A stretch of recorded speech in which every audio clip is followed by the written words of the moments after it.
Mesdames, Messieurs, vous savez faire l'option optimale pour être au cœur de l'actualité. Voici les titres de ce journal. Le non-respect de l'hygiène autour de nous crée chaque jour que Dieu fait assez de maladies dans le rang des populations. Cette situation a un impact significatif sur la situation sanitaire de la zone Malanville-Carimama. On en parle dans ce journal.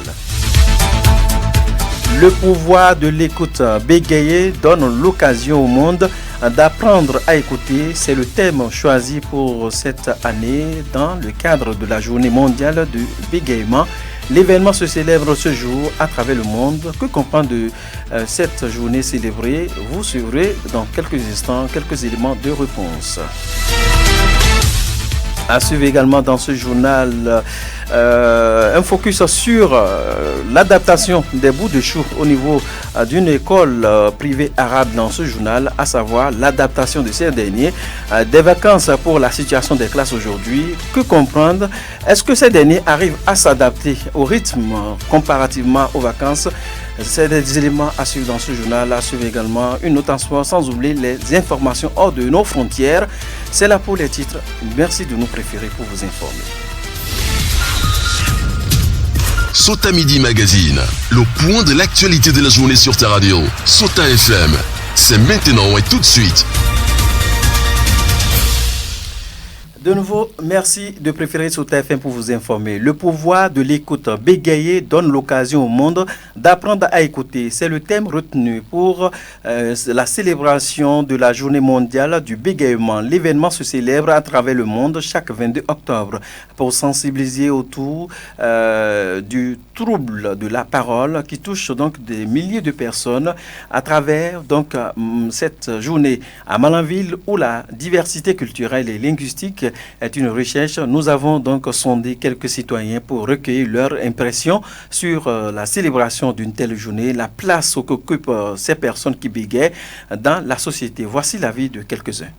Le bégaiement, ce n'est pas quelque chose de volonté. Ceux qui bégayent, c'est pas qu'ils veulent bégayer, non. Peut-être que c'est quelque chose pendant leur naissance ou bien avant leur naissance. Leur maman avait rencontré des génies qui l'ont transformé. Un bégayeur, c'est quelqu'un qui, la nervosité là, c'est au bout des ongles. Il se fâche très très vite. C'est des gens qui sont minimisés. Et aussi pour rester dans la société, ils se retirent parce qu'ils ne veulent pas que les gens rient d'eux. Bon, une telle célébration ne peut que les soulager un tant soit peu. Déjà, reconnaître qu'il y a une journée qui est dédié pour eux, c'est déjà bon pour eux, ne serait-ce qu'un instant de bonheur. Ces gens-là, parfois, on a l'impression qu'ils nous fatiguent quand ils parlent avec nous, mais c'est leur santé qui a pris un coup. Donc, on doit compatir à leur douleur, si je peux m'exprimer ainsi. Moi, ma pensée est que ce sont des hommes comme nous. Donc, s'il y a telle organisation, il faut que vraiment ces gens-là en bénéficient. Donc, il ne faut pas que l'organisation soit là juste pour nous influencer. Il faut que ça soit véritablement à leur faveur. Les gens les voient comme ceux-là qu'il ne faut pas partager les choses avec eux, quoi. Alors que c'est des humains comme nous, donc il ne faut pas les négliger, les minimiser.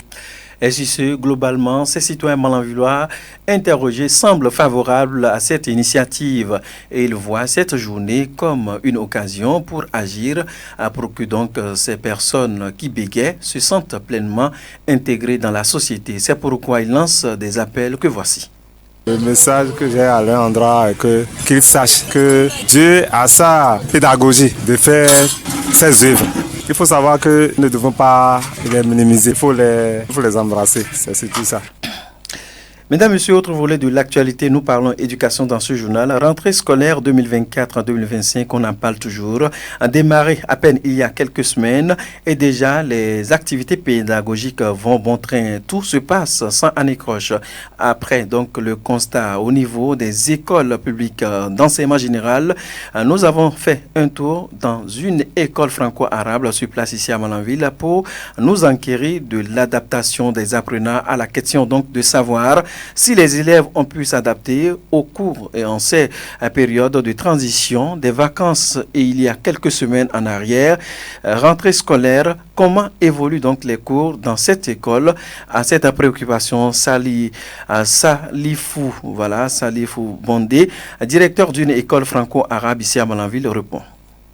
Effectivement, nos élèves, avant de démarrer effectivement la rentrée scolaire, on a fait la pré-rentrée le 9 et la rentrée proprement dite c'était le 16. Et on a démarré correctement le 16 là. Mais avant de démarrer le 16, on a invité les parents d'élèves pour pouvoir les donner des consignes pour que nos élèves puissent s'adapter correctement, venir au cours régulièrement et vraiment nous remercions Dieu. Donc depuis ce temps-là, nos élèves arrivent à s'adapter comme cela se doit. Et ici, nous sommes en train d'enseigner 2 langues, la langue française et la langue arabe. Donc ici, les cours ont démarré correctement comme cela se doit, que ça soit en arabe, que ça soit en français. Les élèves apprennent les cours avant de venir, que ça soit en arabe, que ça soit en français. Notre source revient ici pour lancer un message fort à la population malanvilloise, justement à inscrire notamment les élèves dans cette école parce que ces inscriptions sont toujours en cours. Je vous invite à suivre une fois de plus Safirou Fondé. Il est le directeur d'une école franco-arabe sur place à Malanville. Ici, c'est 2 langues que nous sommes en train d'enseigner. L'arabe. Aujourd'hui, regardons, prenons l'exemple de l'ONG Bienfaisance. Les têtes qui sont en train de manipuler cette ONG, eux tous n'ont pas fait le français, ils ont fait l'arabe. Donc c'est à cause de l'arabe là, tous ces dons qui sont en train de l'apprendre. Donc j'exhorte la population de Malanville à venir massivement inscrire les enfants dans cette école. Autre volet de l'actualité, mesdames et messieurs, je voulais annoncer en titre, le non-respect de l'hygiène autour de nous crée chaque jour que Dieu fait assez de maladies dans le rang des populations. Cette situation a un impact significatif sur la situation sanitaire dans la zone Malanville-Karimama.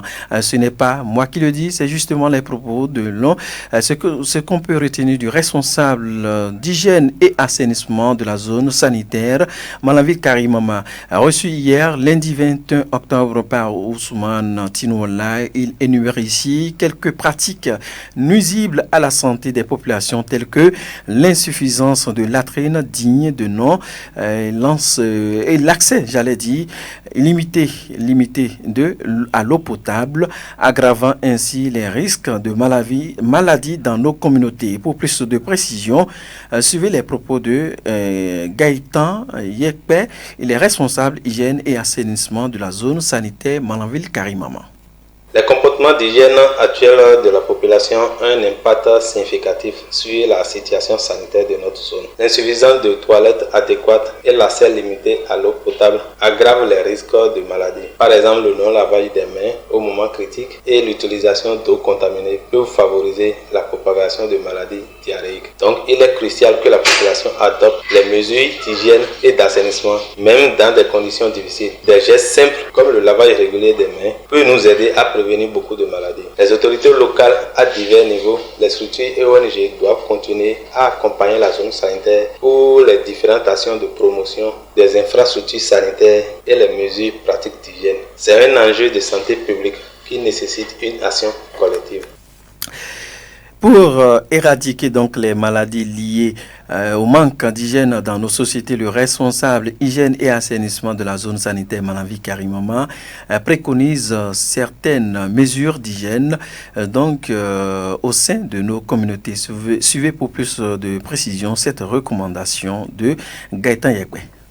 Malgré les défis liés à l'hygiène environnementale et l'accès à l'eau potable, il est essentiel de promouvoir certaines mesures d'hygiène pour prévenir le lavage des mains. Nous recommandons de se laver les mains régulièrement, surtout après avoir utilisé les toilettes ou nettoyer les fesses de l'enfant avant de préparer ou consommer des aliments, car c'est un geste simple qui ne coûte pratiquement rien mais prévient beaucoup de maladies. Il faut utiliser l'eau potable à tout moment. Il est primordial de traiter l'eau destinée à la consommation et aux différents usages lorsqu'elle n'est pas potable. Pour ce faire, nous pouvons utiliser des comprimés aquatables ou bouillir l'eau. Il faut aussi utiliser les toilettes, c'est-à-dire les latrines, lorsque nous voulons déféquer. Même si nous n'avons pas, nous devons solliciter et utiliser celles du voisin en attendant de réaliser soi-même. Il faut utiliser des pots pour les enfants qui ne peuvent pas aller sur les latrines et verser ensuite les excrétants dans la latrine.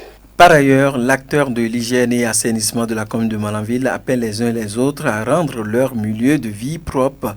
Il les exhorte également à faire recours au centre de santé en cas de maladie que de l'application des conseils prodigués à cet effet pour le bien-être de tous. Gaëtan Yekwe, qu'on écoute. Notre environnement doit être salubre. Les déchets de ménage doivent être gérés de manière convenable. Il faut sacrer les herbes et maintenir l'environnement toujours propre afin de réduire les risques de propagation des maladies. En cas de maladie, il faut se rendre dans un centre de santé pour une prise en charge correcte et adéquate. Il y a aussi des relais communautaires qui sont disponibles dans tous les villages et hameaux. Ils organisent des visites à domicile afin d'accompagner les ménages sur le plan de la santé. La population doit mettre en application les conseils prodigués par ces derniers. Ces mesures, bien que simples, auront un impact significatif et positif pour être en bonne santé. Mesdames, Messieurs, toujours au plan local, la rédaction de Sota FM s'est intéressée dans cette édition à la consommation du thé vert, communément appelé par les citoyens Ataï ici à Malanville. Et ils sont nombreux dans la ville de Malanville, ces amateurs du thé vert qui ne peuvent pas s'en passer pendant 24 heures sans en consommer. Et ceci pour plusieurs raisons. Nous avons pris l'avis de quelques citoyens malanvillois sur la question extraite de leurs propos. En réalité, moi, je suis le fan de thé vert. Je ne peux pas rester 2 jours sans prendre du thé vert là. Parfois, quand je ne prends pas, je ne me trouve pas à l'aise. Je suis déjà habitué à ça, c'est pourquoi. C'est juste ce que l'homme a habitué à ça. Moi, sincèrement, quand je ne prends pas ça, ça me donne maux de tête. Nous, on n'est pas des amateurs, mais on prend de temps en temps. Nous prenons de temps en temps. Comme nous, on n'est pas des amateurs, nous, lorsqu'on est trop rassasié, on essaie de prendre pour digérer. Même si on ne prend pas, ça ne nous fait rien du tout, ça ne fait rien. Pour ceux-là, ils sont hyper habitués tout le temps, all time, donc matin, midi, soir, ils sont dedans. Donc quand c'est comme ça, ça devient déjà de la drogue. Donc quand tu ne prends pas, le corps réclame. C'est ça qui fait que ceux-là, quand ils ne prennent pas, ils ont souvent les maux de tête. Attends, moi, je peux te dire, moi, ça fait partie de ma tradition. Comme moi, je suis Touareg. Et on ne peut pas vraiment vivre sans Ataï. Chaque matin, c'est d'office, nous on prend Ataï comme dans notre tradition. D'un côté, vraiment, ça joue à la personne. S'il n'a pas pris Ataï là, il y a un peu des maux de tête là qui te dérange un peu. C'est pas quelque chose pour nous. Nous, en fait, même si on bouge toujours, on part avec nos matériels d'été. Si on a eu un peu de temps, au moins 30 minutes, on pose du thé. Ça n'a même pas besoin de demander à la personne de te donner le thé quelque part. Vaut mieux de poser pour toi pour faire préparer ton thé. Comment se faire la préparation du thé vert, communément appelé Ataï? À cette préoccupation, ces citoyens rencontrés se prononcent en ces termes. Suivez plutôt. Nous avons une petite marmite, là où quand on achète, on met du feu, là on prépare disons 30, à peu près 1 heure du temps après avoir au moins 2 ou 3 vaporisations. C'est à ce temps qu'on met un peu de sucre et on prend ça. Chaque personne a sa manière de partager. Il y a d'autres là, pas nombreux, 2 ou 3 personnes, eux, ils divisent ça en 2. Mais quand tu sais que toi tu es un fan de TV là, tu ne peux pas faire ça parce que en réalité, si c'est en public comme ça, tu ne peux pas prendre ça toi seul. Tu peux diviser ça en 10 personnes comme ça. Tout le monde peut trouver son pas. Il y a d'autres même en passant, quand ils voient ça, ils sont obligés de s'arrêter pour prendre ça. On prépare ça avec, il y a sucre, il y a le thé, on peut dire azawad. Ils sont nombreux pour les thés là. Moi je prends azawad. Azawad, vraiment, j'ai choisi azawad parce qu'il est bon, c'est un bon thé vraiment que j'ai choisi azawad là. On partage ça avec les amis s'ils sont à côté. Tout celui qui a besoin, vraiment, c'est pas quelque chose que tu vas refuser à la personne vraiment qui est venue chercher du thé. Tu sais que c'est un amateur. Dès que tu vois quelqu'un, il est venu à côté de toi, c'est un amateur du thé, tu vas lui d'avoir des amis encore, vous faites encore une petite fada aussi comme ça. Vraiment, on apprécie ça, vraiment. Mesdames, Messieurs, nous marquons juste une courte pause. C'est la pause qui s'impose. Sota Info Midi, le point de l'actualité sur ta radio. Dernière ligne droite de ce journal, tout citoyen a le devoir de contribuer à l'édification de son pays et cela passe nécessairement par l'acquittement à bonne date des impôts. Mais cette obligation de citoyenneté n'est toujours pas cernée par certaines personnes dans cette édition. Nous levons donc un coin de voile sur le sujet avec un spécialiste de la fiscalité, Zulkifilou Akakpo, un comptable fiscaliste, explique ici les différentes catégories d'impôts qui existent au Bénin. Suivez plutôt.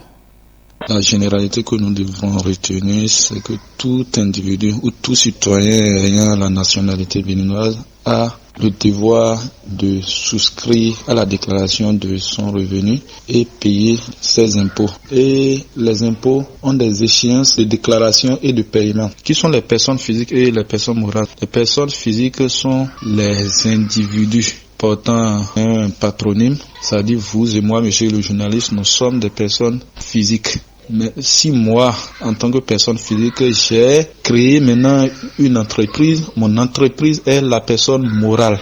Et les entreprises aussi sont divisées en deux catégories et selon leur nature. Qui sont quoi? Les établissements et les sociétés. Les établissements sont un peu une forme d'entreprise dont le patrimoine est un peu confondu au patrimoine de son créateur qui est la personne physique. Donc si moi en tant que personne physique je crée un établissement, maintenant l'impôt de mon établissement que je déclare et je paye est confondu en même temps à moi mon impôt que je dois payer.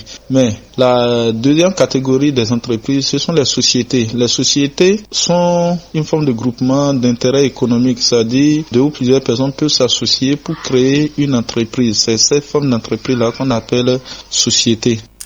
Les exigences fiscales varient en fonction de la nature de l'entreprise selon le comptable fiscaliste. Et ces exigences sont notamment liées à la déclaration des impôts. C'est une condition capitale selon Zulkifilou Akakpo qu'on écoute. Dans la commune de Malanville, la plupart c'est des établissements, c'est-à-dire c'est des entreprises dont le patrimoine est confondu au patrimoine de leur créateur. Lorsqu'on crée un établissement et qu'on sait qu'on ne veut pas exercer ou qu'on ne pourra pas trouver à exercer pendant les premières années ou les premiers mois, on écrit et adresse à l'administration fiscale pour leur notifier qu'on ne serait pas en mesure d'exercer dans ces premières années de création. C'est ça qui dédouane l'entreprise du paiement des impôts. Mais lorsque vous n'écrivez pas et à la fin de l'exercice, lorsque vous devrez payer vos impôts et vous prétendez que vous n'avez pas exercé tout ça, ça ne fait pas bonne foi devant l'administration fiscale, puisque d'abord le Code général des impôts a prévu un impôt minimal à payer pour les établissements. Donc cet impôt minimal là, c'est quoi? C'est 10 000 francs pour les établissements, c'est-à-dire les établissements qui font un chiffre d'affaires de moins de 50 millions, qui sont à la TPS. Cela voudrait dire que même si la première année, si vous prétendez que vous n'avez du tout pas exercé, vous allez payer le minimum d'impôt qui est à 10 000 francs. Et vous avez l'obligation aussi de déposer les états financiers. Les états financiers, c'est quoi? C'est le récapitulatif de vos activités financières durant tout un exercice, même si vous avez fait un chiffre d'affaires de 0 francs. En cas de non-démarrage des activités après la création d'une entreprise, il est très important de le notifier au service des impôts, insiste le comptable fiscaliste qui invite par ailleurs à la vulgarisation des tests et de la fiscalité. Zulkifilou Akakpo au micro de Lukman Bourdio. Pour la deuxième catégorie d'entreprise, qu'est la société est soumise à l'IS, à l'impôt sur les sociétés, dont le minimum est de 250 000 francs. Donc si vous avez créé une société et que vous n'avez pas déposé préalablement la notification de non-démarrage d'activité, donc que vous allez supporter l'impôt minimal de l'année qui est 250 000 francs. Et vous allez aussi supporter les charges, les impôts sur salaire qui est le VPS, versement patronal sur salaire, et les autres impôts, c'est-à-dire la patente et la cotisation CCIB et consorts. Donc comme monsieur le journaliste, le mieux c'est que pour une entreprise naissante qui, par le climat économique, voit qu'elle ne trouvera pas de potentiel clientèle dans ses premières années, ferait mieux d'aller déposer une notification de non-démarrage à la direction ou à l'administration fiscale pour éviter de supporter les impôts minimaux. Il y a beaucoup de choses à dire en ce qui concerne la fiscalité. Le mieux, c'est que si les autorités communales pouvaient organiser des séminaires de formation et d'information aux entrepreneurs, aux commerçants et consorts pour qu'on puisse mieux leur parler de l'impôt et des différentes déclarations des pénalités et consorts, ça serait mieux pour qu'on ne reste pas dans l'ignorance, puisque on dit que nous sommes censés ignorer la loi. Zulkifilo Akakpo sur Sota FM, on marque juste une courte pause, c'est justement pour dresser les tapis verts pour les nouvelles sportives. Le sport dans son ensemble et avec toutes les disciplines, c'est sur Sota FM, la meilleure pour les informations sportives d'ici et d'ailleurs. Les sports dans cette édition, très rapidement, nous parlons des résultats provisoires de la deuxième journée du championnat départemental du sport boule Borgou Alibori dans la zone 3. Nous avons donc très rapidement Banikwara PC qui a glané 18 points. TPCK 12 points, Sota PC donc 10 points, Mairie PC 4 points, Gogounou PC 4 points. Et il faut noter que dans le cadre d'une autre rencontre, nous avons donc des équipes qui ont glané des points. Cette fois-ci, nous avons TPCK 23 points, Sota PC 22 points, Banikwara a glané 22 points, Gogounou 20 points, Mairie PC 9 points. Il faut noter que le samedi prochain, ce sera donc la troisième et dernière journée dans le cadre de la compétition de pétanque.